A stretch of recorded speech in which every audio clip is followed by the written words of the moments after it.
Hi good morning. Disease அவேர்னஸில் இன்னொரு topic வந்து பெல்ஸ் பால்சி. பெல்ஸ் பால்சி அப்படின்னா ஃபேஷியல் நர்வ் பேராலிசிஸ்.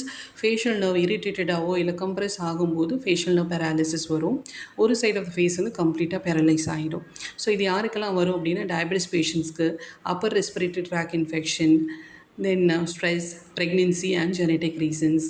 ஸோ இது எப்படி ப்ரெசென்ட் ஆகும் அப்படின்னா ஐ மூமெண்ட்ஸ் எதுவுமே இருக்காது. ஸோ அதனால் ஐ ட்ரைனஸ் இருக்கும். அண்ட் தென் சீக் மூமெண்ட்ஸ் இருக்காது. ஒரு சைடில் கார்னர் ஆஃப் த மவுத் வந்து ட்ரூப் ஆகிருக்கும். ப்ளஸ் வாயில் வந்து ஏர் வச்சு ப்ளோ பண்ண முடியாது. அண்ட் இந்த பேஷண்ட்ஸ் வந்து தே ரிக்வயர் ஏர்லி டயக்னோசிஸ். சீக்கிரமாக டயக்னோஸ் பண்ணி அவங்களுக்கு ட்ரீட்மெண்ட் ஸ்டார்ட் பண்ணணும்.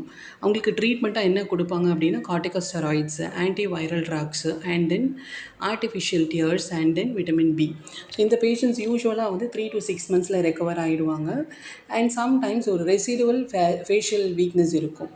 And simple facial exercise and physiotherapy would be better. அவங்களுக்கு வந்து தில் ரெக்கவர் ஃபாஸ்ட்டாக. ஸோ இந்த வீடியோட மோட்டிவ் என்ன அப்படின்னா ஏர்லியாக டயக்னோஸ் பண்ணி உடனே ட்ரீட்மெண்ட் எடுத்தால் they can easily recover from Bell's palsy. Okay, I think இந்த வீடியோ உங்களுக்கு பிடிச்சிருக்குன்னு நினைக்கிறேன். தேங்க்யூ, பாய்.